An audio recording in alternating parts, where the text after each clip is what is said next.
Então, a Lília vai apresentar a aula de hoje. Aceitou esse desafio. Muito obrigado, Lília. Está contigo aí. Obrigada. Boa noite a todos, sejam todos bem-vindos. Hoje nós vamos ver o documento 137.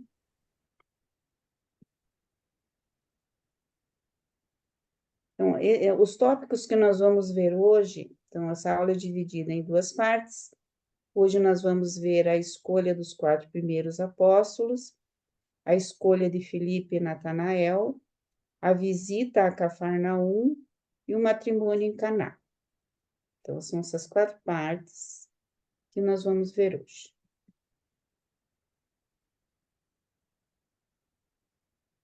Então, ali diz, né, que Jesus, cedo pela manhã, no sábado, no dia 23 de fevereiro do ano 26 depois de Cristo, então Jesus estava com 32 anos, Jesus desceu as colinas para juntar-se à companhia de João, acampado em Pela.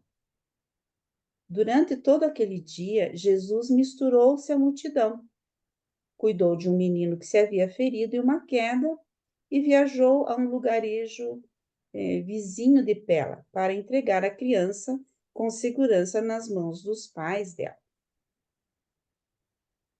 Então, vamos ver agora a escolha dos 4 primeiros discípulos, apóstolos, que eles são chamados, nesse primeiro momento, de discípulos apóstolos, né? Durante o sábado, 2 dos primeiros discípulos de João passaram muito tempo com Jesus. De todos os seguidores de João, um que se chamava André era o mais profundamente impressionado com Jesus e o acompanhou na viagem a Pela, como menino ferido. No caminho de volta ao encontro de João, ele fez muitas perguntas a Jesus e pouco antes de chegarem ao seu destino, eles pararam para uma pequena conversa, durante a qual André disse: Eu tenho observado-te desde que vieste para Cafarnaum, e acredito que sejas o novo mestre.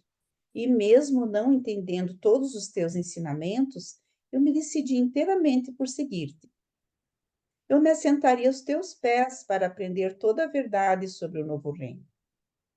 E com uma segurança sincera, Jesus deu as boas-vindas a André, como o primeiro dos seus apóstolos, daquele grupo de 12 com o qual ele deveria trabalhar na tarefa de estabelecer o novo reino de Deus nos corações dos homens. Então, aqui a gente pode ver que André, ele era um dos seguidores de João, e ele era um dos seguidores mais importantes, assim, de João, né? Mas ele se convenceu daquilo que João falou, né? Que Jesus era aquele que eles estavam esperando. E André, realmente, ele já tinha observado Jesus, então ele pediu a Jesus que o aceitasse no trabalho do reino. E foi isso que Jesus fez, né?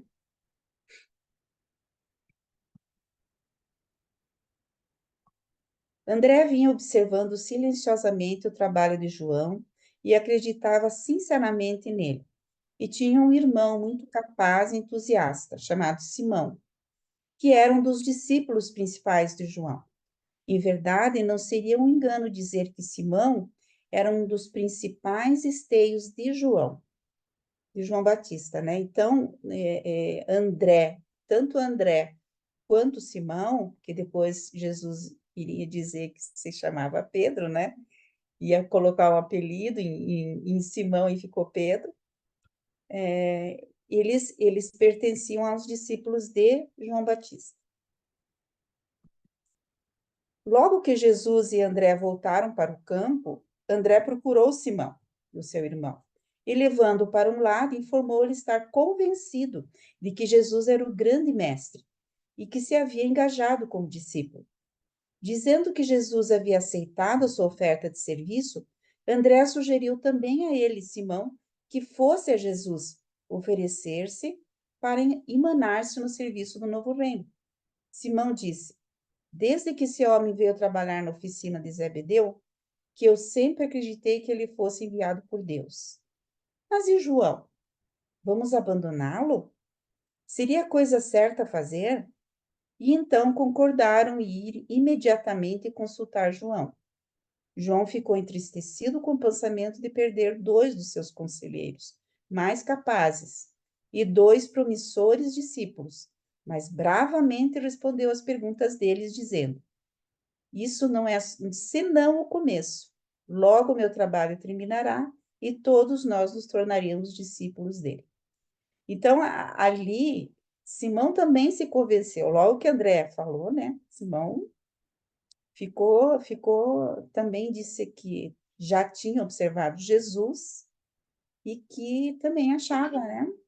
Que ele fosse o enviado de Deus. Mas ele estava triste por ter deixado, por ter que deixar João, né? Por, vamos dizer, abandonar João. E interessante que o que João fala no final ali, né? Que isso não era que logo eles estariam todos juntos e seriam discípulos de Jesus. Inclusive João, ele tinha essa pretensão. Ele sabia, ele sabia que o trabalho dele já estava quase terminado e que ele também se tornaria discípulo de Jesus.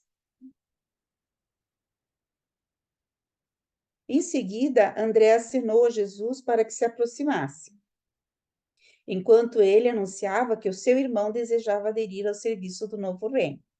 E dando as boas-vindas a Simão como seu segundo apóstolo, Jesus disse: Simão, o teu entusiasmo é louvável, mas é perigoso para o trabalho do reino. Aconselho-te a pensar mais antes de dizer algo. Eu mudaria o teu nome para Pedro. Então foi aí que Jesus mudou o nome de Simão, né, para Pedro, que pegou mais, né? Simão Pedro, até chamavam eles de Simão Pedro, mas ele ficou mais conhecido como Pedro. E aqui Jesus já conhece Simão, né? Porque já fala que ele é muito entusiasmado e que fala às vezes sem pensar. Os pais do garoto ferido que viviam em Pela tinham convidado Jesus para que passasse a noite com eles e fizesse daquele o seu lar. E ele prometeu que sim. Antes de deixar André e o seu irmão, Jesus disse: Bem cedo, amanhã pela manhã, iremos a Galiléia. Então, lembrando, né, Jesus, ele tinha ali ido para Pela, na cidade, e ali ele encontrou um garoto que tinha se machucado, cuidou do garoto, e depois ele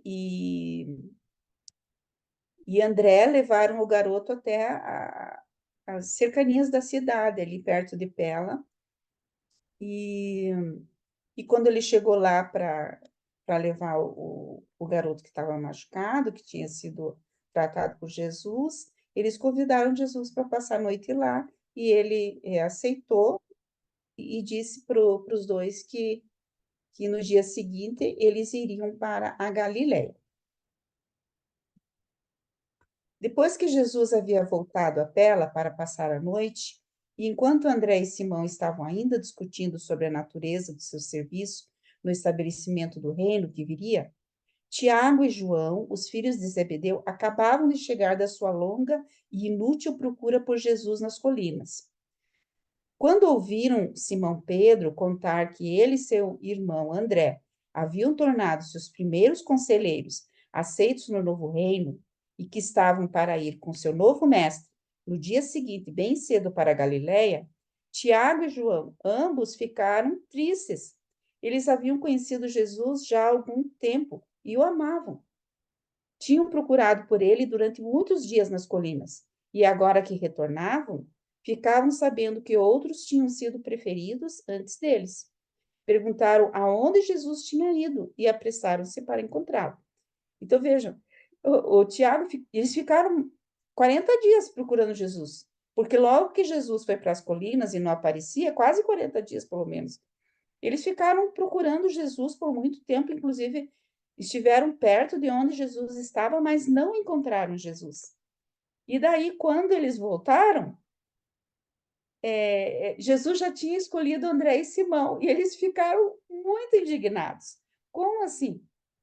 né? Escolheram Tiago e escolheram André e Simão, mas nós que estávamos sempre, que fomos sempre amigos, estivemos sempre perto de você, trabalhavam juntos, né? Eles eram os filhos do Zebedeu, não é? Esse Tiago e o João eram os filhos do Zebedeu, não é o João Batista aqui, tá? Então, e quando eles souberam que Jesus estava lá na casa daquele menino, né, dos pais do menino lá machucado, eles foram lá encontrar Jesus imediatamente. Então, e Jesus estava adormecido quando eles chegaram na casa, mas eles acordaram-no, dizendo: Como é que preferiste outros, enquanto nós procurávamos por ti nas colinas? Nós, por tanto tempo, vivemos contigo. Como deste preferência a outros antes de nós e escolheste André e Simão como os teus primeiros colaboradores no novo reino? Jesus respondeu a eles: Acalmai os vossos corações e perguntai a vós próprios: quem mandou que procurasseis pelo Filho do Homem, quando ele estava tratando dos assuntos do seu Pai? Depois de terem contado com detalhes a sua longa busca nas montanhas, Jesus continuou ainda a sua instrução. Vós devias aprender a procurar o segredo do novo reino nos vossos próprios corações, e não nas montanhas. O que vós estáveis procurando, acha-se já presente nas vossas almas. Sois, de fato, meus irmãos, e não necessitáveis ser recebidos por mim. Já éreis do reino, e devíeis ficar animados, aprontando-vos para também ir conosco amanhã até a Galiléia. Então, Jesus aqui, né, repreendeu eles de maneira assim muito educada, mas falou que eles não precisavam procurar Jesus e que eles já estavam no reino. E já, apesar de não terem sido os primeiros, vamos dizer assim, oficialmente escolhidos, mas que eles já pertenciam ao reino. E que o reino, muito interessante aqui, e que o reino que eles estavam procurando estava nos corações e nas almas, nos vossos próprios corações e nas vossas almas. Então é muito interessante isso aqui que Jesus já dá ali. Ele vai falar sobre o reino na sequência da próxima aula. Ele vai falar exatamente sobre o reino de Deus, mas aqui ele já está explicando para Tiago e para João o que é o reino de Deus, né? No que consiste. João então ousou perguntar: Mas, mestre, Tiago e eu seremos agregados teus no novo reino, do mesmo modo que André e Simão? E Jesus, colocando uma das mãos no ombro de cada um deles, disse: Meus irmãos, já estivestes comigo no espírito do reino, antes mesmo de os outros vos solicitarem ser recebidos. Irmãos meus, não tendes necessidade de pedir para entrar no reino. Vós tendes estado comigo no reino desde o princípio. Perante os homens, outros poderão ter tido precedência sobre vós, mas também no meu coração, eu já vos coloquei nos conselhos do reino, antes mesmo que tivesses pensado em fazer esse pedido a mim. E mesmo assim poderíeis ter sido os primeiros perante os homens, não tivesses estado ausentes em uma tarefa bem intencionada, mas imposta por vós próprios, de procurar alguém que não estava perdido. No reino que está por vir, não vos deveis ocupar das coisas que alimentam a vossa ansiedade, mas sim, e todo o tempo, ocupai-vos apenas em fazer a vontade do Pai que está nos céus. Então, aqui, novamente, Jesus dá novas instruções sobre o reino, né? Nós não devemos ser ansiosos, ele fala que não devemos, isso serve para nós também, né? Não devemos nos ser ansiosos, nos ocupar das coisas que alimentam a vossa ansiedade, mas sim de fazer a vontade de Deus. Isso ele fala para João e certamente serve para nós todos, né? Que nós temos, muitos de nós temos esse problema de ficar ansiosos, mas se estamos fazendo a vontade do Pai, a vontade de Deus, então está tudo bem. Tiago e João receberam a reprimenda de bom grado. Nunca mais foram invejosos de André e Simão. E se prepararam, junto com seus dois companheiros apóstolos, a fim de partir para Galiléia na manhã seguinte. Desse dia em diante, o termo apóstolo foi empregado para distinguir a família dos conselheiros escolhidos por Jesus da imensa multidão de discípulos crentes que iria segui-lo posteriormente. Então, todos esses foram, né, aprovados, esses 4, por Jesus. Então, os 4 foram André, primeiro, depois veio Simão Pedro, depois Tiago, os 2 irmãos, né?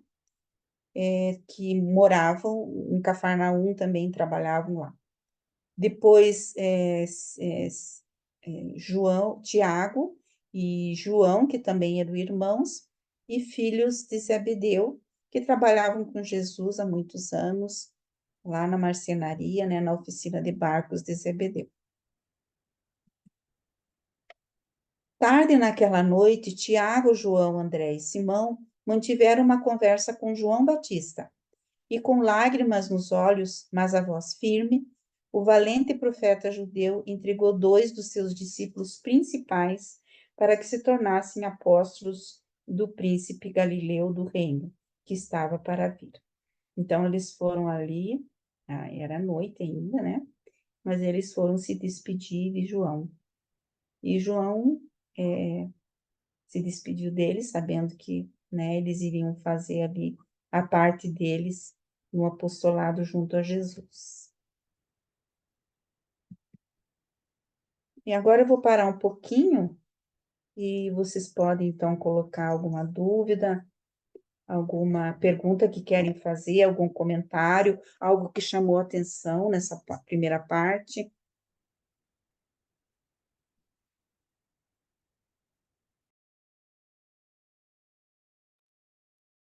Se o senhor quiser falar, senhor Macir, você pode abrir Fica melhor, né? É, Viu, Lilian? Eu sempre confundo. No livro de Urântia, Jesus, quando foi crucificado, não tinha 33 anos, não, né? Porque aí ele não, tinha 32. Daí, como tem a mesma isso, história, ele teria é. 37. Ele Quantos tinha anos? 32, ele foi crucificado com 35 para 36. 35 para Isso. 36. Tá. Não, não. Só para mim ter uma ideia do período que ele estava aí Aham, nessa época. é, Obrigado. por nada. Mais alguém quer fazer algum comentário? Algo que chamou atenção?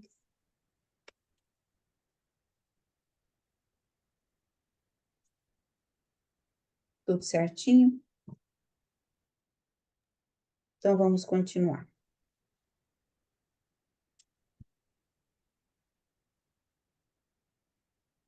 Então agora nós vamos ver a escolha, a escolha de Felipe e Natanael. Então são mais, nós temos já 4, então agora são mais 2 apóstolos. No domingo de manhã, no dia 24 de fevereiro do ano 26 depois de Cristo, Jesus despediu-se de João Batista no rio, próximo de Pela, para nunca mais vê-lo na carne. Então, ele foi lá ver João Batista, né, no domingo de manhã, antes de ir para antes de ir para Galiléia, né, com os discípulos, e despediu-se de João Batista. E a partir daí ele não viu mais, né? Nenhum dos 2 mais se viram. E naquele dia, enquanto Jesus e os seus 4 discípulos apóstolos partiam para a Galiléia, houve um grande tumulto no acampamento dos seguidores de João. A primeira grande divisão estava para acontecer.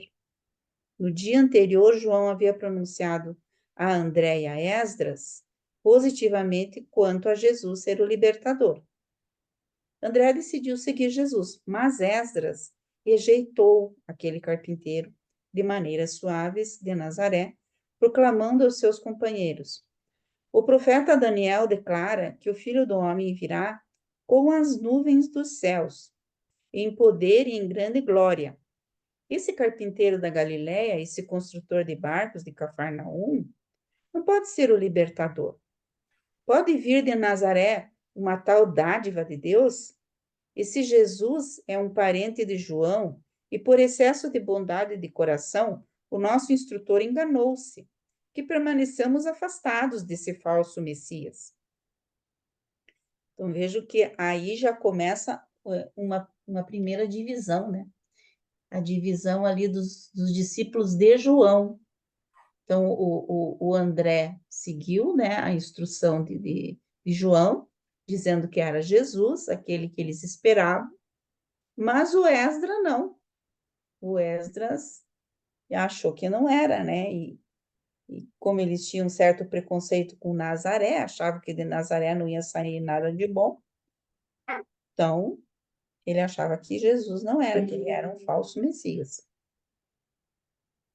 E quando, por causa dessas afirmações, João fez uma reprimenda a Esdras, este se separou, levando muitos discípulos e dirigindo-se para o sul.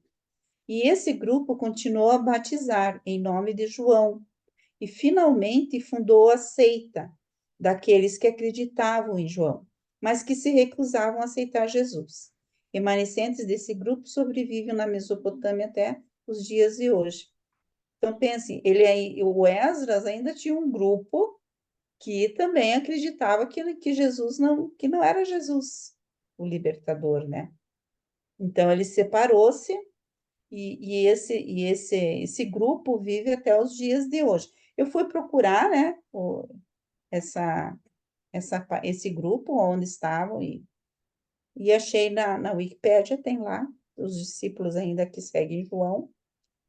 Então, os adeptos, né, de João Batista, dos dias atuais, eles são adeptos ao mandeísmo, que é de mandeu, manda conhecimento, que é uma religião étnica classificada por estudiosos como gnóstica, remanescentes até os dias atuais.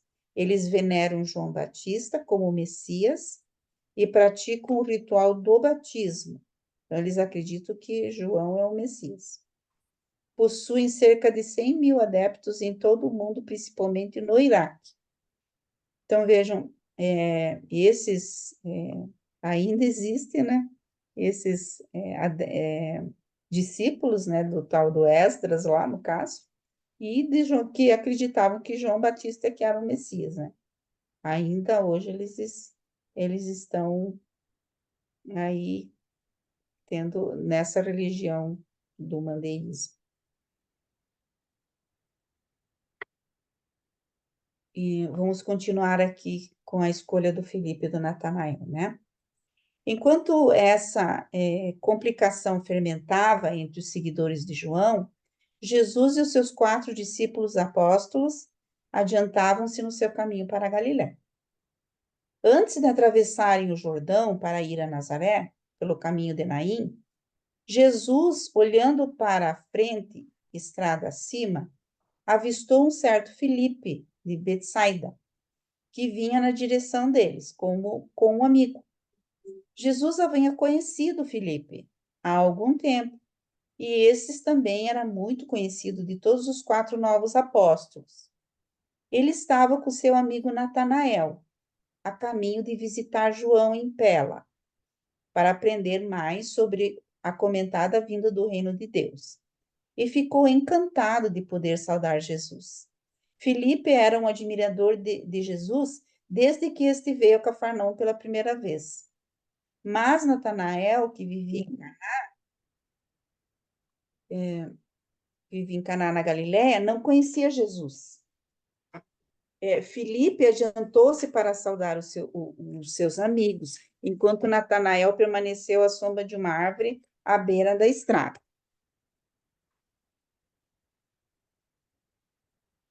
Pedro levou Filipe para um lado e começou a explicar, referindo-se a si próprio, a André, a Tiago e a João, que todos eles se haviam transformado em seguidores de Jesus no novo reino. E insistiu veementemente para que Filipe também fosse um voluntário desse serviço.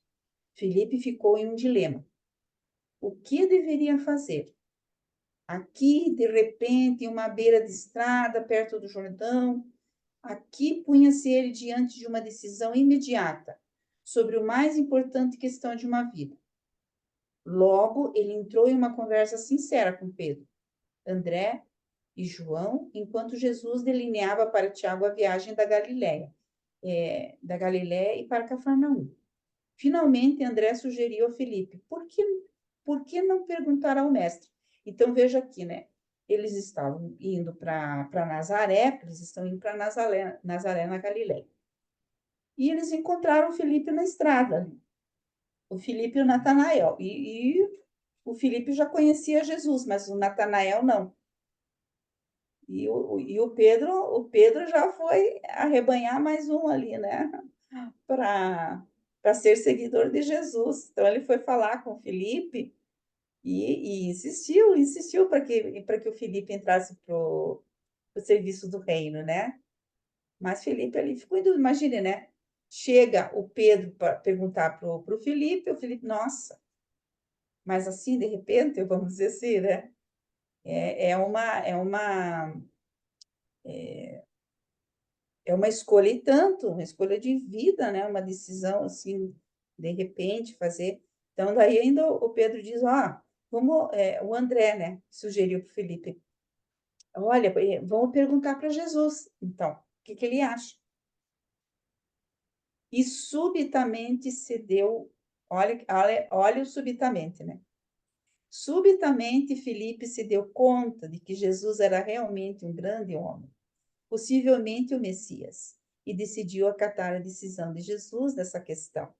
E foi diretamente até ele e perguntou: Mestre, devo ir até João ou juntar-me aos meus amigos que te seguem? E Jesus respondeu: Segue-me. Filipe ficou emocionado com a certeza de haver encontrado o libertador. Então ele olhou para Jesus e teve certeza, né? Então dá a impressão assim mesmo que ali o ajustador fala nele, né? Reconhece, é ele mesmo, é ele que tem que seguir Jesus. Eles estavam indo encontrar o João, estavam a caminho para encontrar o João lá. Olha, Quer fazer uma pergunta, senhor? desculpe, é que me ligaram aqui, meu filho. Ah, tá aberta. Tá. Então, Felipe agora acenava ao grupo para que esperassem onde estavam, enquanto ele voltou correndo para anunciar a sua nova decisão ao amigo Natanael, que ainda ficara para trás, sobre a amoreira, refletindo sobre as muitas coisas que ele tinha ouvido a respeito de João Batista, sobre o reino que viria e do Messias esperado. Então, ele já tinha ouvido Natanael, né? Ele já tinha ouvido de João Batista que o Messias viria. Filipe interrompeu essas meditações, exclamando: Eu encontrei o libertador, aquele sobre quem Moisés e os profetas escreveram, e a quem João tem proclamado. Natanael, levantando os olhos, inquiriu: De onde vem esse mestre? E Filipe respondeu: Ele é Jesus de Nazaré, filho de José, o carpinteiro, mais recentemente residindo em Cafarnaum. Então, tanto chocado, Natanael perguntou: Uma coisa boa assim pode vir de Nazaré? Mas Felipe, tomando-o pelo braço, disse: Vem e vê. Então, outra pessoa, né? Nazaré não tinha um bom conceito por lá, porque outra pessoa dizendo que se algo bom viria de Nazaré. Né? Primeiro foi o Esdras, e agora o Natanael também se questiona. Ele fica chocado, imagine, ele fica chocado, admirado, né? E fez a pergunta. Então, como o Felipe já tinha visto e se convencido, ele achou que o Natanael também ia ver e ia se convencer. Felipe levou Natanael a Jesus, que, olhando benignamente no rosto do homem sincero que duvidava, disse: Eis um israelita genuíno, para quem não há engano. Segue-me. E Natanael, voltando-se para Filipe, disse: Tu estás certo. Ele é de fato o mestre dos homens. Eu também o seguirei, se for digno disso. E Jesus fez um gesto afirmativo a Natanael, dizendo de novo: segue-me. Então, veja, Jesus, mesmo Natanael tendo as dúvidas, né? Porque ele tinha ainda um resquício ali de dúvida, mas ele viu assim, não, deve ser esse mesmo. Pelo olhar de Jesus, ó, olhando, ele viu o olhar de Jesus, né? De um homem sincero. Então ele viu isso, e Jesus também viu em Natanael um futuro discípulo, e disse por 2 vezes: segue-me.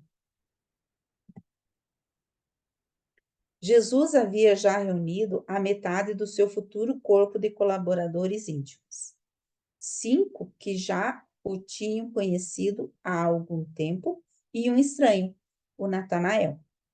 Sem mais demora, atravessaram o Jordão e, passando pela aldeia de Naim, chegaram a Nazaré naquela noite. Então, eles saíram de manhã, levaram o dia inteiro caminhando até Nazaré. Todos passaram a noite com José, na casa de infância de Jesus. Os companheiros de Jesus pouco entenderam por que o seu recém-encontrado mestre estava tão preocupado em destruir completamente cada vestígio dos seus escritos, que ainda permaneciam pela casa na forma dos 10 mandamentos e outras frases e preceitos. Esse procedimento, no entanto, junto com o fato de que eles nunca mais o haviam visto escrevendo disso, exceto no pó ou na areia, causou uma profunda impressão nas suas mentes. Então, dá para ver a cena, né? Jesus, aqui o revelador usa a palavra destruir, ele destruindo, né? Não sei, as coisas, devia estar cortando os pergaminhos, né? Ou então destruindo, colocando um machado nas coisas que se estavam escritos na madeira ou em pedra, não sei. E dali em diante ele nunca mais escreveu nada em pergaminho ou coisa parecida, mas só no pó ou na areia, onde ele poderia apagar depois, né?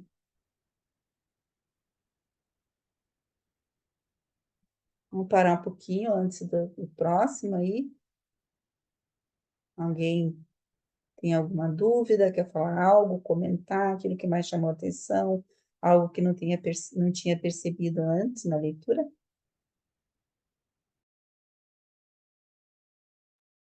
Ou alguma dúvida que ficou?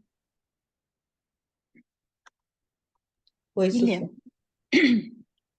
não só em base a esses 4 apóstolos, né, esse início do recrutamento dos apóstolos, mas com base em todos os que foram escolhidos, que a gente já sabe, os 12, Aham. por que você acha que Jesus escolhia pessoas comuns, assim, sem nenhuma característica, tipo, não era ninguém muito letrado, não era ninguém que fazia parte da sociedade mais representativa, não mais representativa, mais influente de Israel, né, Sim. das cidades que eles estavam. E você acha que é para ele ter uma amostragem assim da população como um todo, assim, pessoas normais, e dizer assim, olha, todos vocês, pessoas normais, podem É. fazer parte do reino, vocês podem fazer parte do reino, todos poderiam, mas todos vocês podem ser os meus embaixadores. Você acha que é isso? Pode ser, né? Porque eles eram pessoas, vamos dizer assim, que não tinham Comuns. expressão Uhum. nenhuma realmente na sociedade, né? A não ser por o único assim que eu lembre que tinha mais, assim, algum cargo, vamos dizer assim, era o Mateus, né? Que era cobrador Mateus, de Levi, impostos. aham. E o único que era judeu mesmo era Judas Iscariotes, e que vinha de uma posição social mais privilegiada, vamos dizer assim, mas que acabou sendo deserdado quando ele começou a seguir João Batista, né? Começou a ser deserdado, foi deserdado pelos pais quando começou a seguir João Batista. Então, para mim, parece que Jesus estava dizendo assim, olha, todo mundo que quiser, segue-me, né? Uhum. Porque é isso que ele falou para todo mundo. Para cada apóstolo que ele chegava, ele só falava isso, segue-me, né? É, Então, de repente, é isso, ó, todo mundo pode ser um apóstolo, todo mundo pode ser embaixador do reino de Deus sim, aqui na Terra. Todo mundo tem capacidade e características que podem ser usadas. Você tem umas, eu tenho outras, aquele lá tem outras, e todos podem ser instrumentos. isso. E aqueles lá, Jesus encontrou uma vontade, né, de seguir, de que Uhum, eles seguissem, e, e que eles, vamos dizer assim, vamos ver como é que eles recebem, né? São aham, pessoas comuns e vamos ver como que elas recebem, né? É isso mesmo. isso. Obrigada, Sussu. Obrigada, obrigada. A Hélio. Boa noite a todos, bom vê-los. Eu estava aguardando para fazer pergunta no fim, porque eu normalmente costumo ser polêmico. E vou começar a polêmica a partir da pergunta da Sueli. Por enquanto, no texto que foi lido, menciona apenas 6, ainda não entrou na história Judas, não entrou na história os demais, Mateus, etc. É os 6. Então, vou me concentrar nos 6. Vale dizer que dos 6, apenas os irmãos Zebedeus não estavam envolvidos com João Batista já há algum tempo. Então, essas pessoas, para mim, não tinham nada de comuns, porque se envolver numa tarefa como a de João Batista, para mim, precisavam ser pessoas diferenciadas.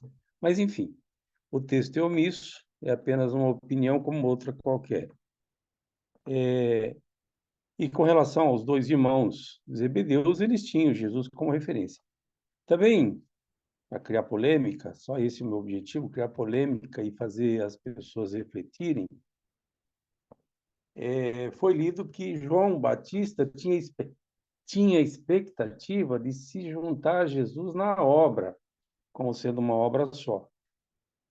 Muito embora o trabalho de João Batista tinha mais a ver com a parte sul do território da Palestina, uma pouca coisa em Samaria, mas enfim, Jesus, no começo da obra, era focado mais na parte norte, na Galiléia. Poderiam distribuir esse trabalho numa frente única, alinhados, um ao sul, o outro ao norte, concomitantemente, e eventualmente trabalharem juntos. Mas, enfim, a expectativa de João Batista, pelo que está no texto, me parece uma expectativa não apenas que foi frustrada, mas equivocada desde sempre. Continuando, também para provocação e para reflexão. Muito se fala do reino do céu, e aqui foi falado sobre o reino do céu, mas esse reino do céu é uma invenção de Micael e que valia tão somente para o universo local dele, ou para o sistema de Satânia. Esse reino do céu já era anterior ao próprio Jesus, que basicamente todos aqueles seres criados fora de Urantia, nos outros planetas do sistema, ou até em outros sistemas, esse reino do céu é um reino compartilhado por todos, ou é um reino exclusivo? Eu sei que o texto não menciona nada disso, por isso eu estou fazendo a provocação.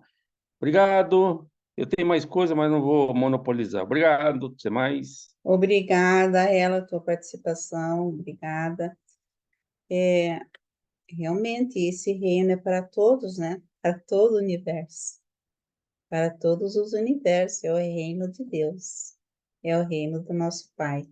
Então, ele não vai falar, né, para todo o planeta, eles não tinham nem... mas ele fala que é para todos, para os judeus e para os gentios. Então, abrangia todas as pessoas, não só os judeus. E essa é uma das razões por que Jesus era perseguido, porque os judeus, eles se sentiam o povo escolhido, né? Com os filhos de Deus, só seriam os judeus.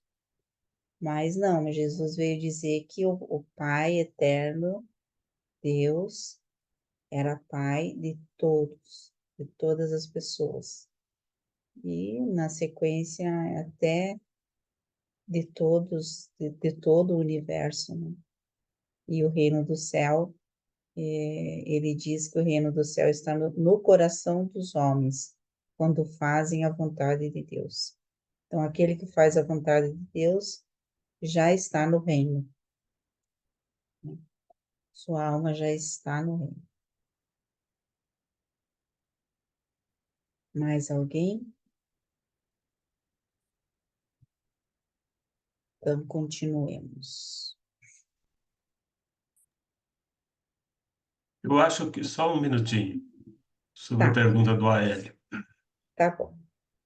Ele diz que o texto é omisso, mas se fosse o contrário, se existisse uma coisa diferente do que nós todos aqui, com certeza imaginamos, não seria omisso, seria dito.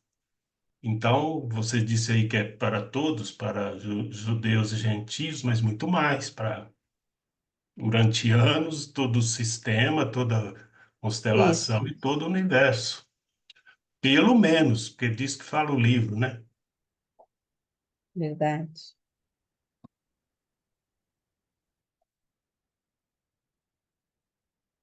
Mais alguém?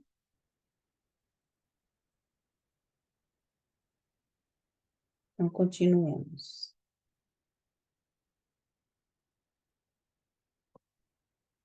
Então, agora nós vamos para a parte que eles vão para Cafarnaum. Então, eles foram até Nazaré, saíram de Pela, no caminho encontraram Filipe e Natanael, que foram incorporados ao grupo dos apóstolos, e foram para Nazaré, e agora eles vão para Cafarnaum.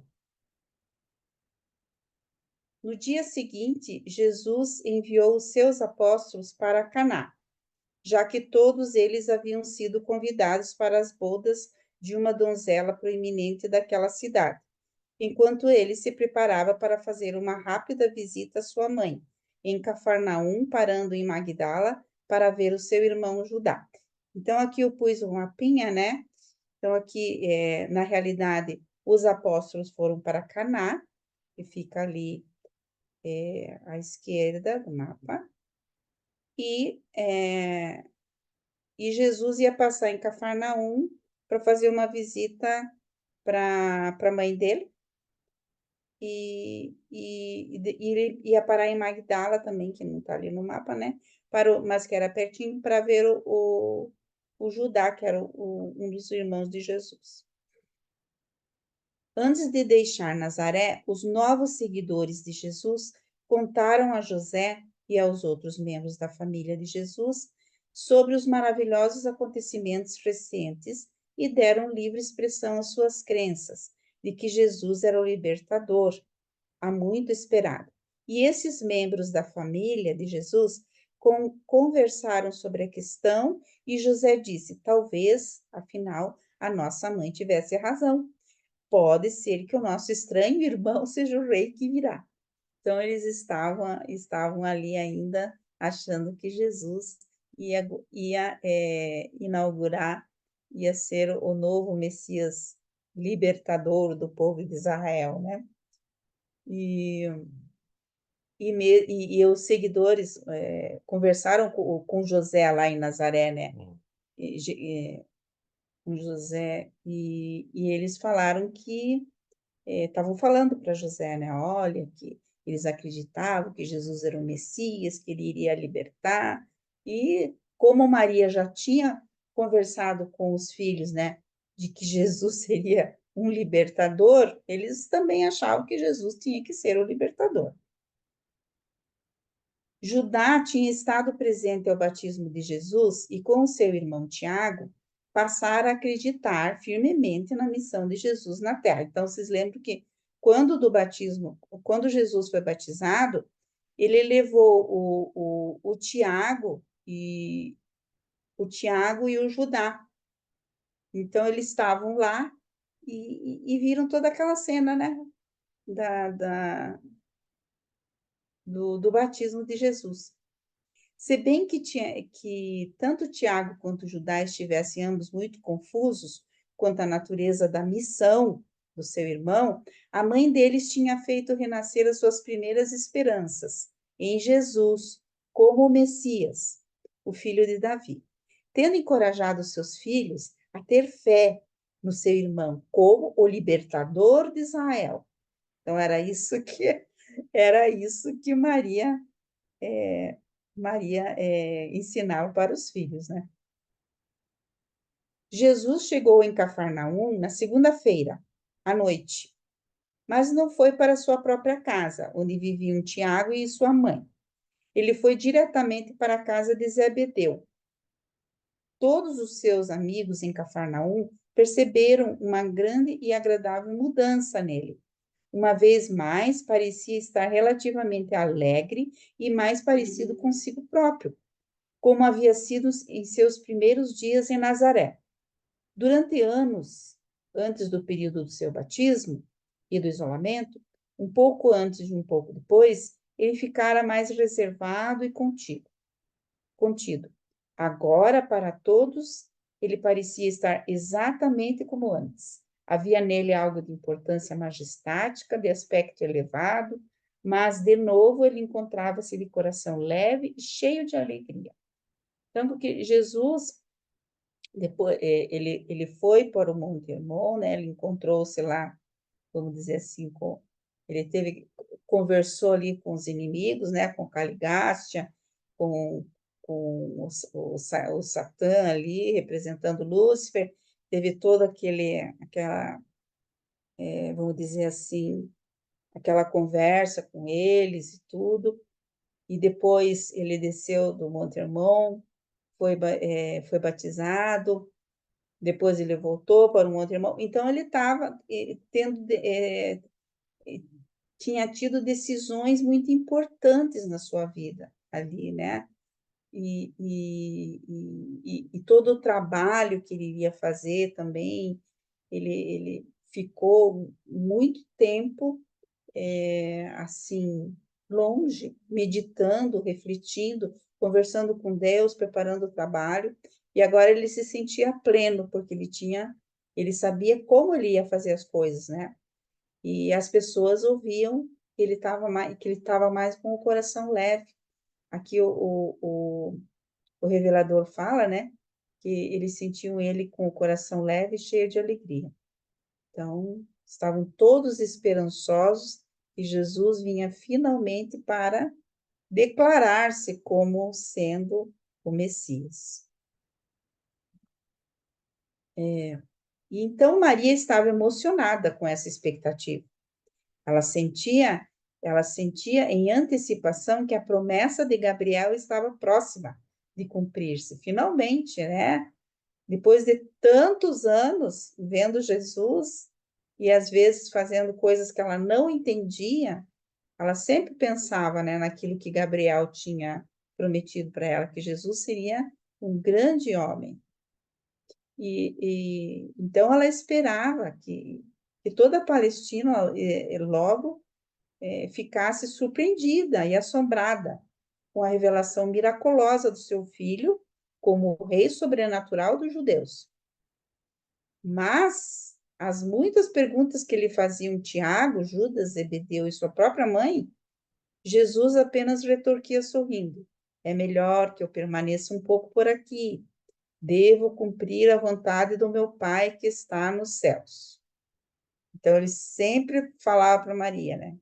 Para Maria, para os irmãos e para quem perguntasse sobre esse assunto, né? que ele tinha que aguardar, ele estava ali ainda no aguardo, ele tinha que cumprir a vontade de Deus. Sempre falava isso.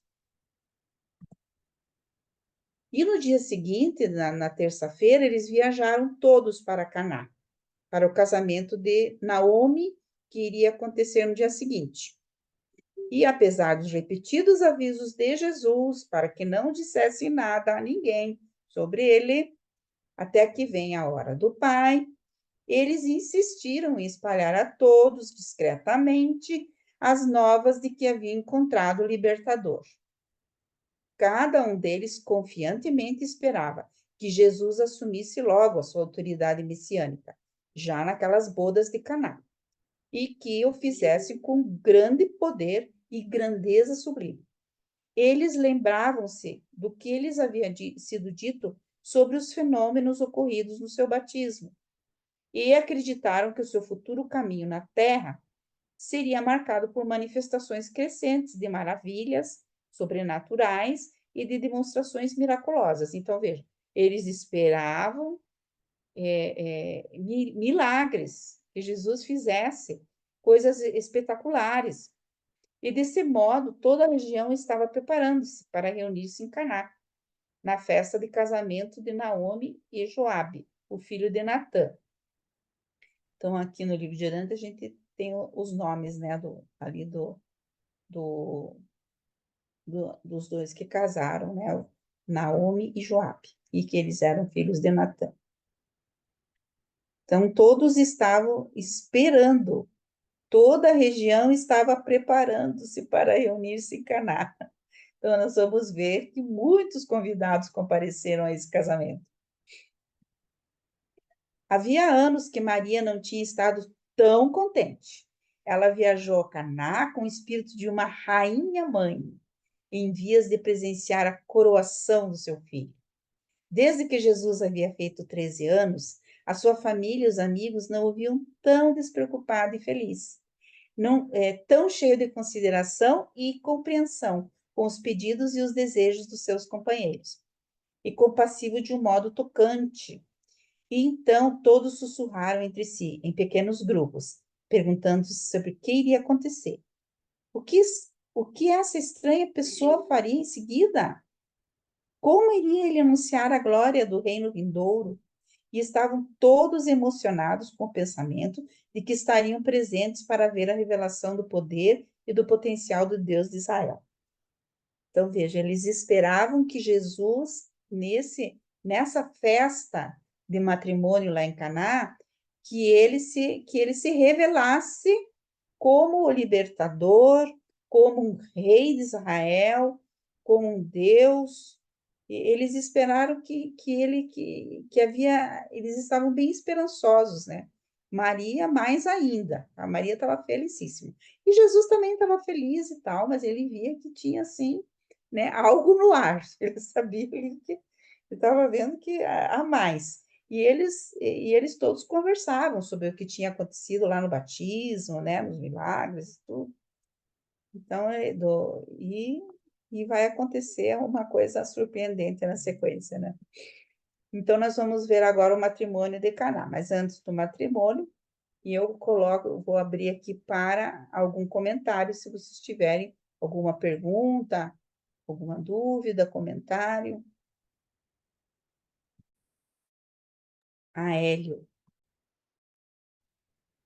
Os textos que você acabou de ler, para mim, são importantes porque revelam características muito normais, tanto nos apóstolos quanto em Maria. Muito embora nos nossos dias as qualidades dos apóstolos são reverenciadas, sim, mas não no nível das qualidades de Maria. E no último parágrafo aqui está muito claro que ela tinha uma vaidade normal, não tem nada de anormal, não. Uma vaidade muito normal, ela se sentia rainha-mãe. Eu não vou fazer nenhum comentário adicional, apenas destacar que às vezes a gente põe virtudes além das que existem, ainda que a pessoa tenha virtudes. Grato. Sim, e Maria tinha também a questão de que ela tinha tido o anúncio do anjo, né? esse anúncio assim que uma coisa extraordinária. E ela sempre esperou algo extraordinário do filho dela, sempre. Então, ela achava que nesse momento iria acontecer algo extraordinário e já se sentia a rainha ali, né? Toda mãe tem orgulho do seu filho, né? Então, Maria, mais ainda ali de Jesus, ela sentia que algo ia acontecer. Mais alguém?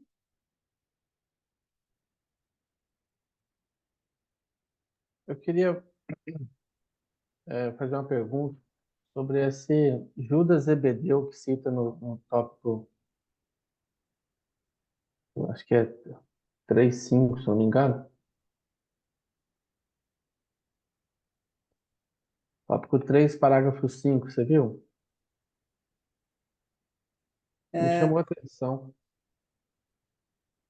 Judas e Zebedeu? O tópico 3, parágrafo 5.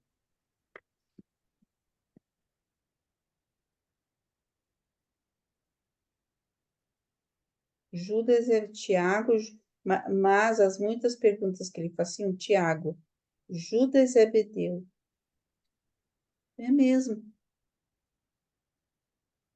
Eu Eu acho acho. que eu acho que ele tinha um irmão chamado Judas, né? Quem? O Tiago. Então, em nenhum lugar do livro fala sobre esse Judas Zebedeu. Eu acho que é um erro de tradução. Eu acho que Pode deve ser. ser Tiago, era Tiago Zebedeu, Tiago, Judas e sua própria mãe. Tiago. Ou se trata do próprio velho Zebedeu? Então, mas Não tem a vírgula, né? no inglês tá No diferente. inglês está Judas também. Judas, Tá mas James, que é Tiago, Judas e Zebedeu. E Zebedeu. Não é Judas Zebedeu, tem Judas Ah, e Zebedeu. São três pessoas, Então tá. entendeu? isso. Porque É, eu não tá igual, não. não tenho esse Judas Zebedeu na história. Tinha Não, Tiago Zebedeu, João Zebedeu e é o Davi Zebedeu. isso. Então, Tiago, Judas e E Zebedeu. Zebedeu. Aham. Isso. E Zebedeu e sua própria mãe. Então tem dois Es. É que ele começa assim, em Porque inglês começa em as inglês questões da começa a mãe sua primeiro, né? mãe, começa a mãe, isso. Ok. Tá. Então aqui, bom, certamente eles vão corrigir, né, na sequência. Uhum. Mas aí depois acho que você pode corrigir também No que não? nesse PowerPoint da escola, depois Ah, pode corrigir também, uhum. né? É Bem só por um colocado. E. Uhum. Verdade.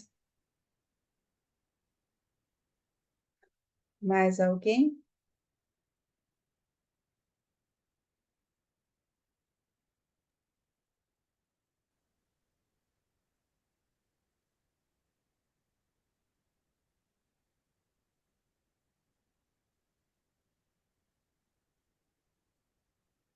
Então, o matrimônio de Caná. Na quarta-feira, por volta do meio-dia, quase 1.000 convidados haviam chegado em Caná, mais de 4 vezes o número dos convidados listados para a festa de casamento. Era um costume judaico celebrar os matrimônios às quartas-feiras, e os convites foram enviados com um mês de antecedência. No final da manhã e nas primeiras horas da tardinha, parecia mais uma recepção pública para Jesus do que um casamento. Todos queriam cumprimentar esse galileu tão próximo da fama, e ele estava sendo bastante cordial para com todos, jovens e velhos, judeus e gentios. E todos ficaram contentes quando Jesus consentiu em liderar a procissão que antecede o casamento. Então, tinha uma procissão um pouco antes do casamento, né? E vocês viram que quase 1.000 pessoas foram ao casamento. Então, e tinham sido convidados, vamos dizer assim, 250, né? 4 vezes mais. E foram 1000, mas por causa que eles queriam ver Jesus. E então foi quarta-feira, né? O casamento. E já, quando eles viram Jesus, já convidaram ele para liderar essa cerimônia, essa procissão, né? Que acho que com todos os convidados, imaginem, Jesus na frente e os convidados atrás, e ele ali liderando essa procissão, que é uma espécie de um ritual, né? Que eles fazem assim como, mais ou menos, lógico, né? Entre os católicos, nos casamentos, acho que quase todos os casamentos, os padrinhos entram antes, né? Depois entra a noiva, depois, mais ou menos assim. Só que essa procissão aí, Jesus liderava. Jesus estava agora cuidadosamente consciente a respeito da sua existência humana, da sua pré-existência divina e do status das suas naturezas, a humana e a divina, combinadas ou fusionadas. Com um equilíbrio perfeito, ele podia, em um momento, fazer o seu papel humano e assumir imediatamente as prerrogativas da personalidade de natureza divina. Então, ele sabia como agir perfeitamente como Deus e como homem ali, né? Então, ele estava já consciente disso. À medida que o dia passava, Jesus tornava-se crescentemente consciente de que o povo estava esperando que ele fizesse alguma coisa prodigiosa. E, mais especialmente, ele reconhecia que a sua família e os seus 6 discípulos, apóstolos, aguardavam que ele anunciasse apropriadamente o seu reino vindouro por meio de alguma manifestação surpreendente, sobrenatural. Então, todo mundo conversando lá. E Jesus já estava tomando consciência de que eles esperavam algum milagre de Jesus. No princípio da tarde, Maria chamou Tiago e juntos eles atreveram-se a abordar Jesus para perguntar-lhe se ele admitiria confiar neles a ponto de informar-lhes a que horas e em que momento da cerimônia do casamento ele havia planejado manifestar-se como aquele que é sobrenatural. Tão logo acabaram de falar dessas questões a Jesus, perceberam que tinham despertado a sua indignação característica. Ele disse apenas: se me amais, olha o que Jesus fala para o pessoal, né? Principalmente com aqueles mais perto. Se me amais, então estejais dispostos a permanecer comigo, enquanto espero pela vontade do meu Pai que está nos céus. A eloquência da sua reprovação, contudo, estava na expressão do seu rosto. Então, ele falou, vamos dizer assim, como nós dizemos, com todas as palavras e com todas as expressões, né? Fazendo com que eles vissem o que ele estava falando, né? Eles tinham que esperar pela hora de Jesus. E essa atitude da sua mãe era um grande desapontamento para Jesus humano. E a sua reação para com ela deixou ainda mais grave pela proposta sugestiva de que ele permitisse a si próprio alguma demonstração externa da sua divindade. Essa era precisamente uma das coisas que ele havia decidido não fazer, quando recentemente isolado nas colinas. Por muitas horas, Maria esteve bastante deprimida. Então, Maria já começou a ficar triste. Jesus já tinha contrariado ela. Ela disse a Tiago: eu não consigo compreendê-lo. O que tudo isso pode significar? Não terá fim essa conduta estranha da sua parte? Tiago e Judá tentaram confortar a mãe, enquanto Jesus retirou-se para uma solidão de 1 hora. Então, vejam, Jesus ele se retira nesse momento. Ele vai fazer isso mais uma vez. Então, ele se retira, né, por 1 hora. Todavia, ele retornou à reunião e uma vez mais estava leve e cheio de alegria. Então, ele ficou chateado com o que a mãe, né, já tinha falado, né, tinha perguntado, né, e estavam comentando todos ali, e ficou triste, mas logo ele foi, fez uma reflexão e já voltou cheio de alegria. O casamento prosseguiu em um silêncio de expectativa. E toda a cerimônia terminou e não houve nenhum gesto, nenhuma palavra do convidado de honra. Então foi sussurrado que o carpinteiro e construtor de barcos, anunciado por João como libertador, iria mostrar a sua força durante as festividades da noite, talvez na ceia de bodas. Foi anunciado, gente. Entretanto, toda a expectativa de um tal demonstração ficou efetivamente anulada nas mentes dos seus 6 discípulos apóstolos, quando Jesus os reuniu, um pouco antes da ceia do casamento, para dizer com grande sinceridade: não creiais que vim a este lugar para realizar algo de prodigioso, para a gratificação dos curiosos ou para a convicção dos que duvidam.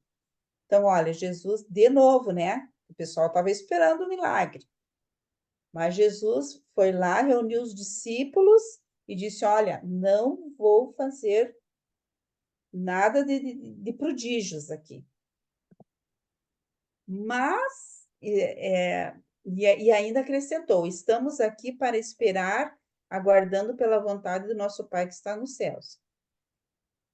Então, por isso que o nome do documento é o tempo de espera, né? O tempo de espera na Galileia.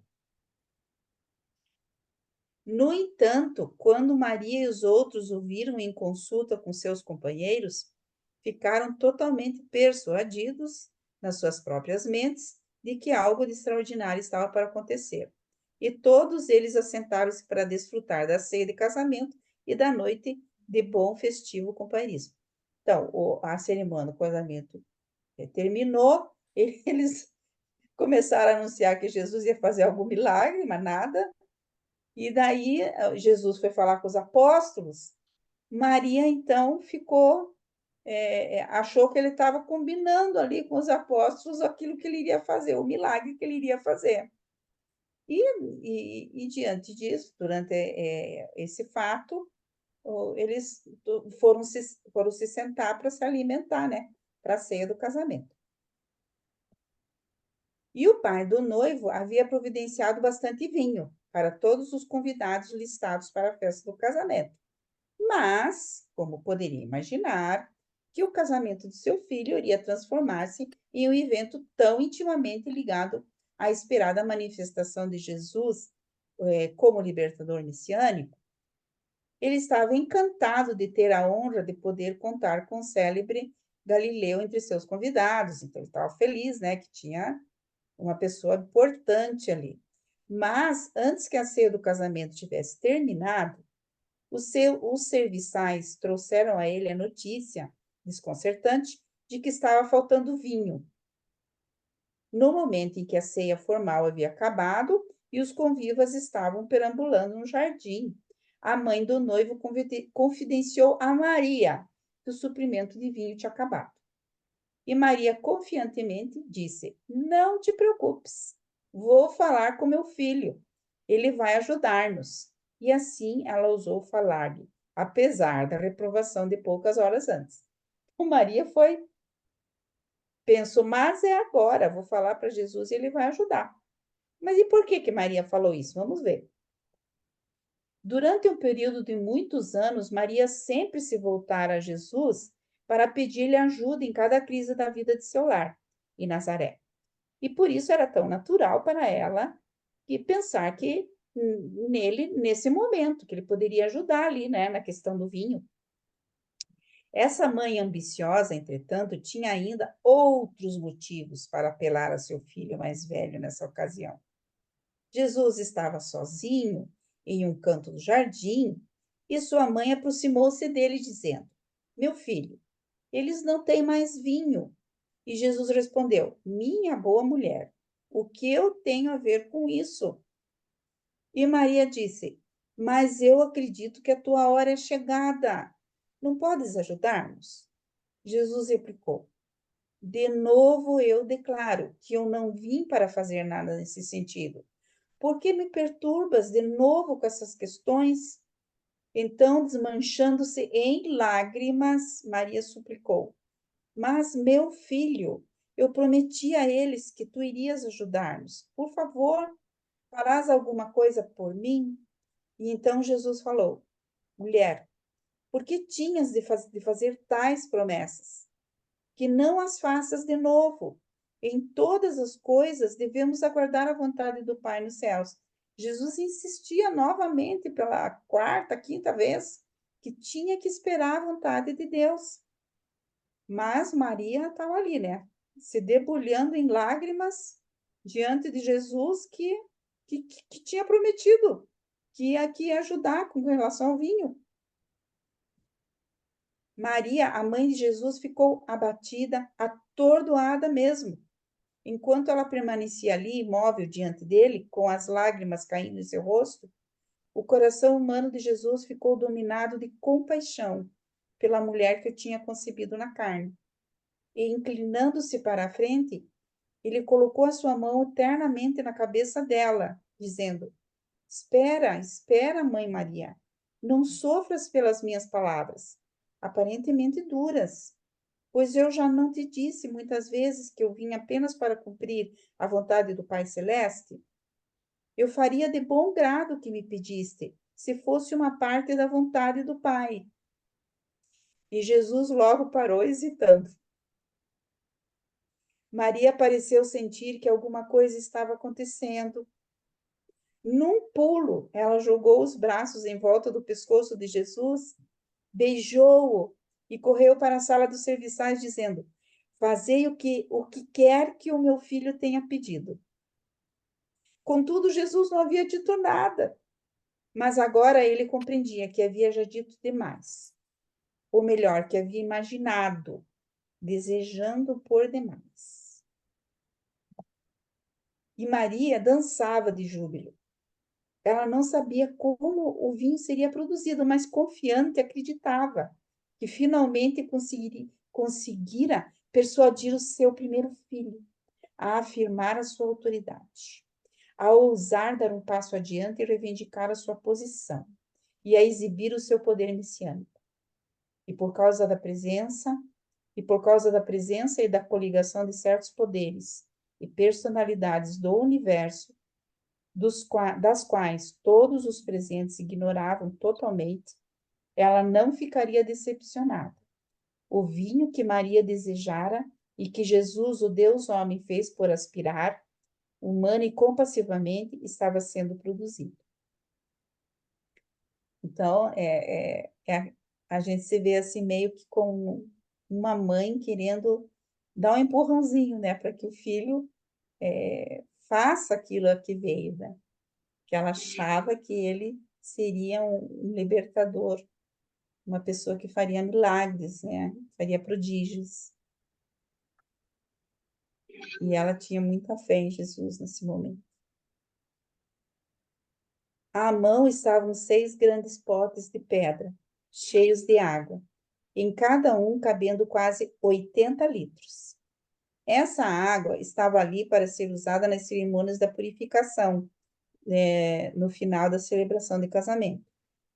A agitação dos serviçais por causa desses vasos imensos de pedra, sob o comando ativo de sua mãe, atraiu a atenção de Jesus, que, indo até lá, observou que eles estavam tirando vinho delas, com jarras repletas. Então, olha, ele mal pensou e os serviçais já estavam tirando o vinho de dentro das jarras. E porque já tinha água dentro das jarras, o livro diz, né? Gradativamente, Jesus tomava consciência do que acontecera, de todos aqueles que estavam presentes à festa de casamento de Caná. Jesus era o mais surpreso. Os outros vinham aguardando que ele fizesse algo prodigioso, Mas isso era exatamente o que ele tinha como propósito, não fazer. E então o filho do homem lembrou-se da advertência do seu ajustador personalizado do pensamento, que tinha feito nas colinas. Ele lembrou-se de como o ajustador o havia prevenido sobre a incapacidade que qualquer poder ou personalidade tinha de privá-lo das suas prerrogativas de criador, na independência do tempo. E nessa ocasião, os transformadores do poder, os seres intermediários e todas as outras personalidades imprescindíveis estavam reunidos perto da água e de outros elementos necessários, e em presença do desejo expresso do soberano Criador do universo, não havia como evitar o aparecimento instantâneo do vinho. E essa ocorrência fez-se duplamente certa, pois o ajustador personalizado tinha sinalizado que a execução do desejo do filho não era em nada uma contravenção à vontade do Pai.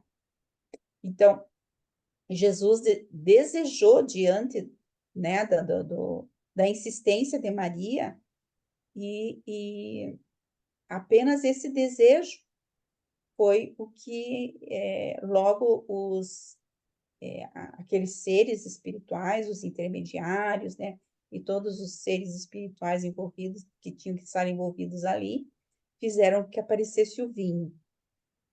E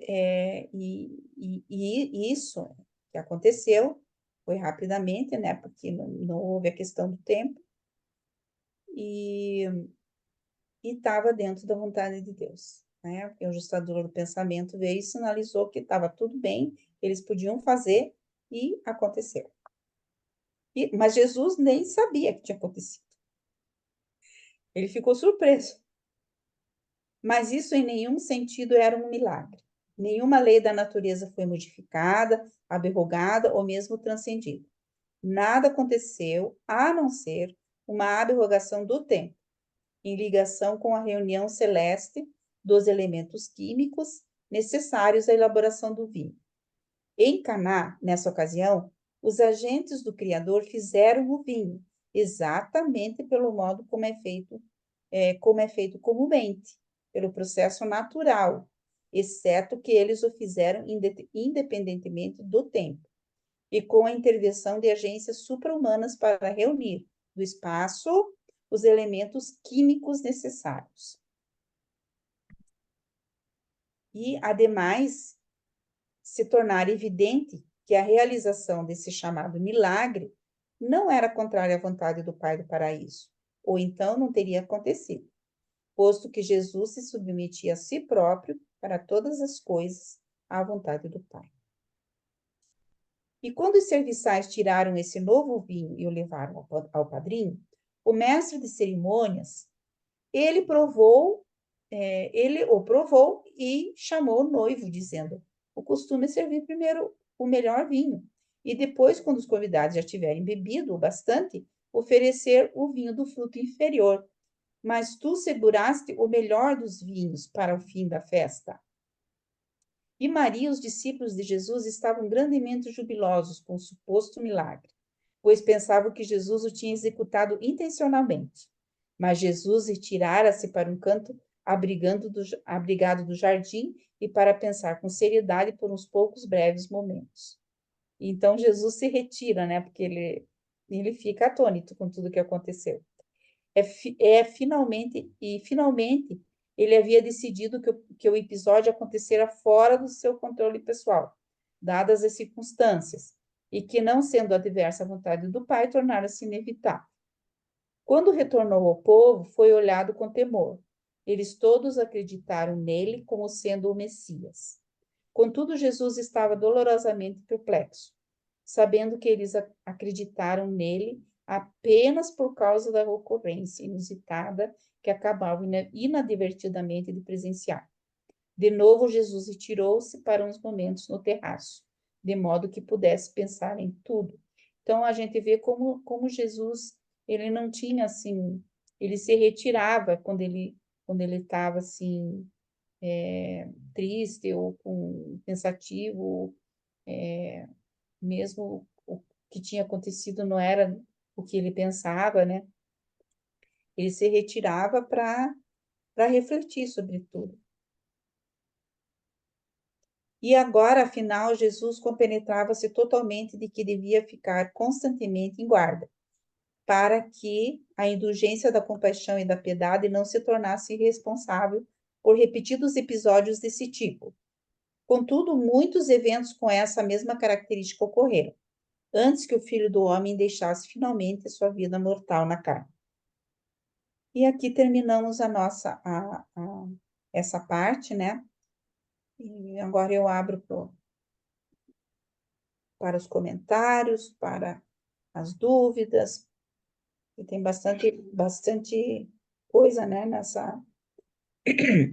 bastante detalhes que o livro conta sobre as bodas de Caná.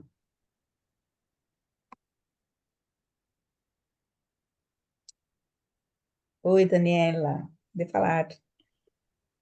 Boa noite, Lília. Eu fiquei assim pensativa nessa parte, quando a Maria, né, ficou insistindo para ele, e eu fiquei, minha gente, que mulher chata, né? Eu fiquei assim, meu Deus, e ele respondendo, né? E o que é que eu tenho a ver com isso e tal? E a mulher insistindo, insistindo. E aí vai e fala, mas era da vontade do pai. Eu fiquei, gente, tem coisas que eu fico questionando assim, que eu acho que a vontade do pai é só se for uma coisa muito grandiosa, uma coisa muito, sabe? E aí eu fiquei assim, daí eu fiquei, pra ver, a gente não sabe realmente o que é a vontade do pai, porque no fim das contas, essa cena tão boba, né? Eu fiquei achando, assim, meu Deus, que mulher, eu fiquei realmente me incomodou, eu fiquei, gente, que mulher chata, parecendo uma criança insistindo com um brinquedo, né? Quando o pai não quer, diz, olha, menina, a gente vai aqui, mas a gente não pode comprar nada. O menino fica, eu quero bombom, fica, sabe, assim, aquela coisa bem infantil, né? E ainda assim o pai concedeu aquilo, sendo da vontade dele. Fiquei, assim, trazendo para minha vida, assim, algumas questões.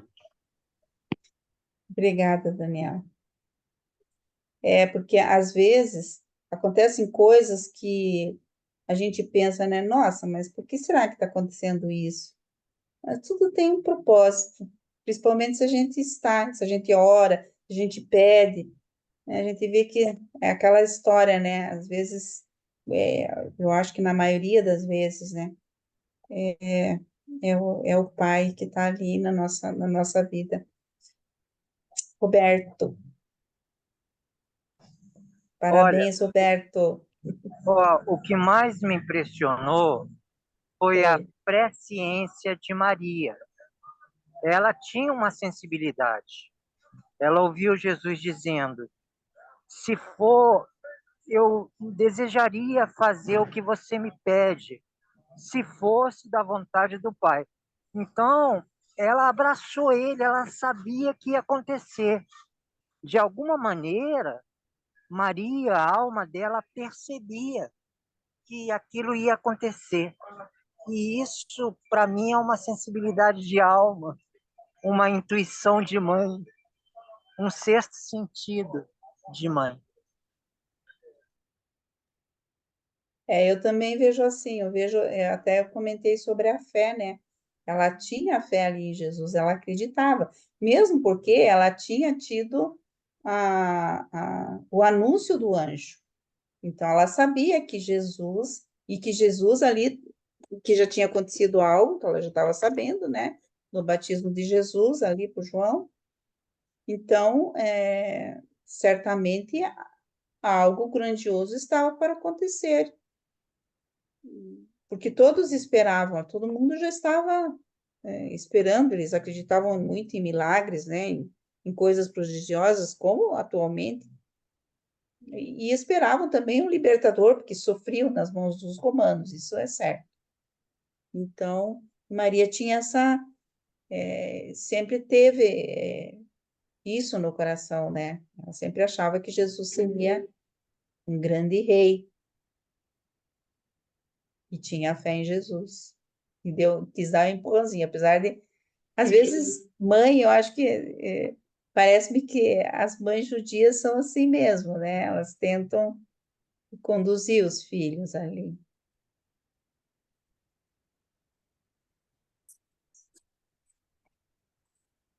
Mas é que, assim, quando com relação a essa sensibilidade, assim, da Maria, eu pensava que ela idealizava, assim, uma coisa, assim, tipo assim, um milagre de cura, uma coisa assim, não em uma festa. Achei uma coisa, assim, muito, assim, para se exibir, sabe? Uma coisa muito, assim, muito egóica. Achei muito assim. Aham. É que, na realidade, ali, você veja, a maioria dos convidados que estavam ali, eles estavam esperando que Jesus fizesse algum prodígio. Eles estavam. A maioria dos que foram na festa foi para ver Jesus. Então, você imagina, muita gente esperando que algo grandioso acontecesse. Então, Maria estava nessa vibração também, ela estava nessa, junto com os apóstolos, e Jesus dizendo várias vezes: olha, nós temos que esperar o momento do Pai. E, na realidade, né, vamos dizer assim, o momento do Pai ali parece que foi aquele do vinho. Porque se Deus quis que acontecesse isso, se não foi de acordo com a vontade de Deus, então tinha alguma coisa ali para alguma mensagem ali. Até nem sei por que vocês acham, né? Fazer uma pergunta aqui, por que vocês acham que aconteceu esse suposto milagre, que para nós foi um milagre, né? Transformar de repente a água em vinho, apesar de que para todos pareceu um milagre. Para nós seria também, se acontecesse, né, atualmente, né, numa festa. Então, por que vocês acham que Deus permitiu que isso acontecesse?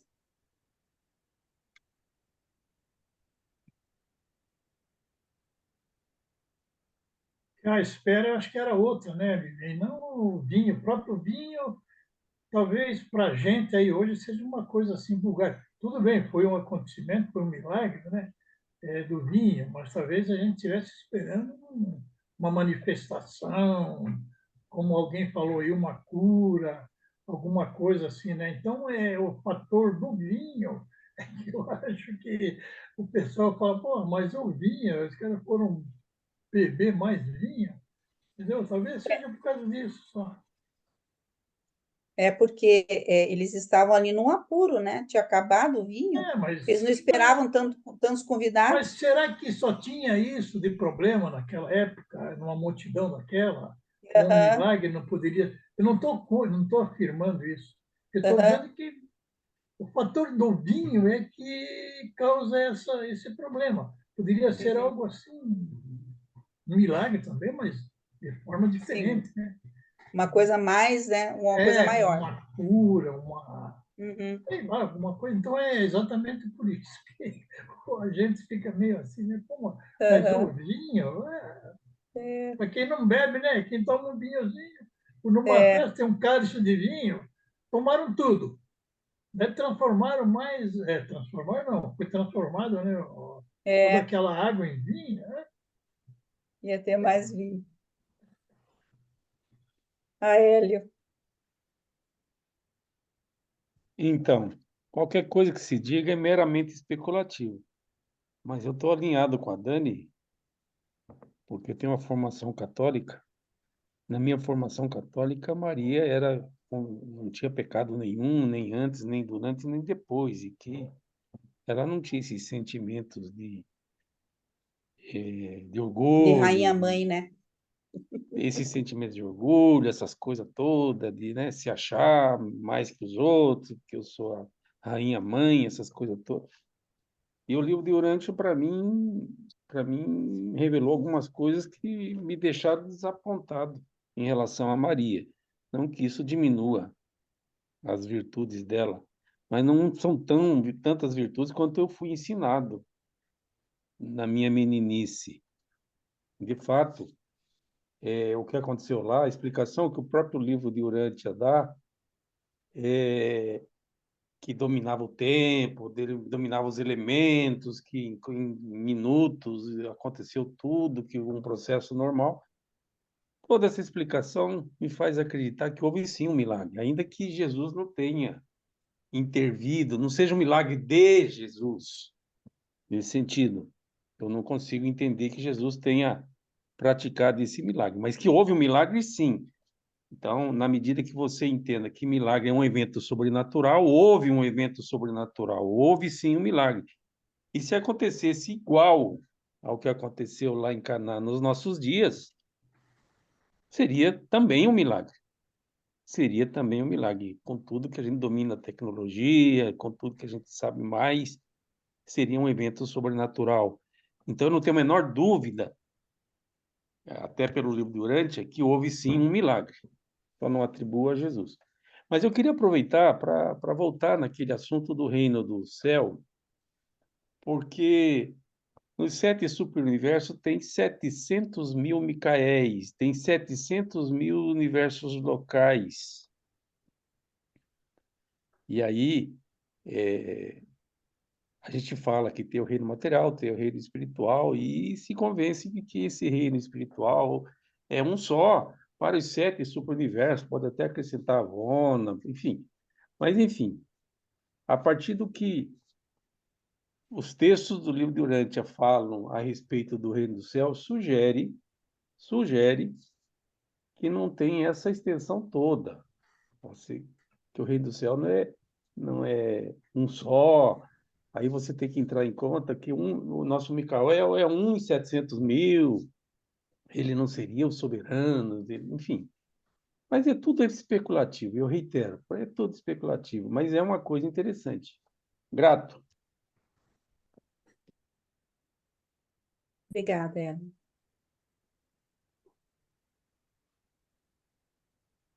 Mais alguém?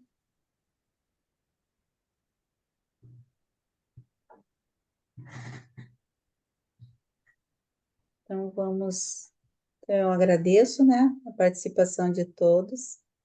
E agora nós vamos ao sorteio do livro. Isso aí. Você pode me habilitar, Lilian, para eu compartilhar? Sim.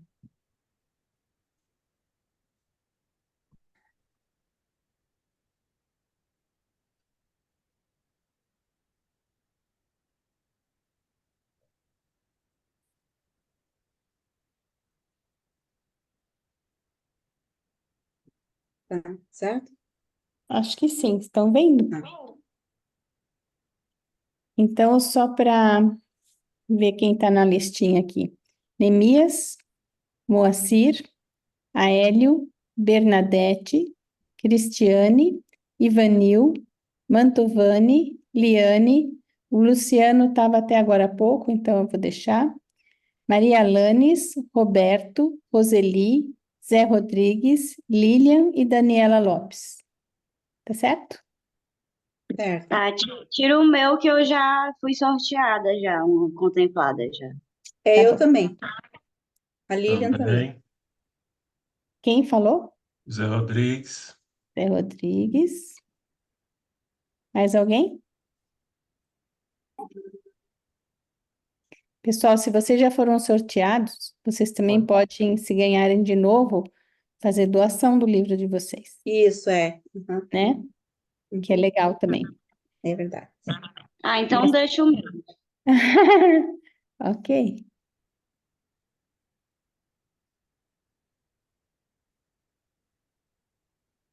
Tá certo? Certo. Vou sortear, então.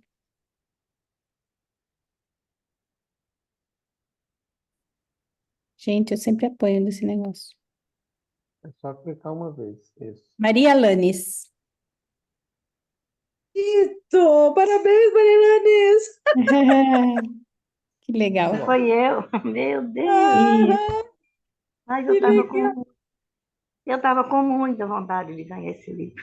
Ai, que bom, então ganhou. Gente, e dizem Jesus que é sorte, ajudou. mas não é sorte, não. Acho que foi Deus.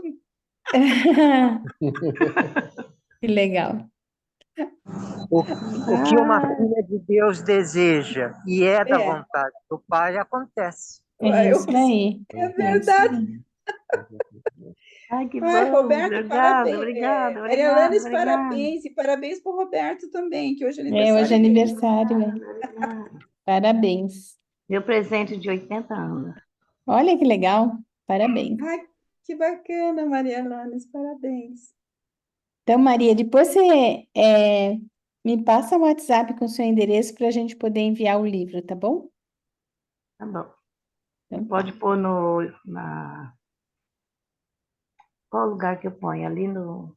no WhatsApp, se você entrar você está no grupo presencial, eu não me lembro, na escola, Ah, aí sim. você entra em participantes, você vai ver meu nome, aí você clica Ah, lá, tá, já. aí você Ah, me tá. manda direto, tá bom? Tá bom. Ai, gente, obrigada, obrigada. Que Eu legal. cheguei a colocar umas coisinhas aí e falei assim, ai, se eu ganhar, eu vou ficar muito feliz. É Que verdade. Ela bacana. colocou lá na escola. Muito obrigada. Então, tá bom. Então, Então, tá. pessoal, semana que vem a segunda parte, tá? Nós vamos ver daí o discurso sobre o reino dos céus, vai ser muito legal.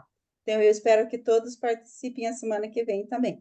É o aniversário de Jesus, então vai ser um dia bastante importante. Isso mesmo. Então, tá Então, é bom. isso aí, a gente... Vai ser sábado, né? Aniversário de Jesus. Não, o aniversário mesmo é quarta-feira que vem, é dia 21. Mas É dia vai ter uma 21. comemoração no dia 24, no sábado, para esse sábado, no outro. No outro. Da Urântia Internacional, né? Que todos estão convidados também, mas os convites a gente vai pôr daí na quinta-feira que vem, para não confundir. Né? Mas já está sendo anunciado no site, no grupo do Whats da Aí eu vi da lá. UAB. Eu vi lá. Uhum. Tá bom, pessoal, parabéns. E parabéns pela aula, Lívia, muito obrigada. Obrigada, muito obrigada. Boa noite a todos. Boa noite. Obrigado a Boa noite a todos. Até a todos. Até próxima. semana que vem. Até. Até. Boa noite, pessoal. Tchau, tchau. Boa noite. Boa noite.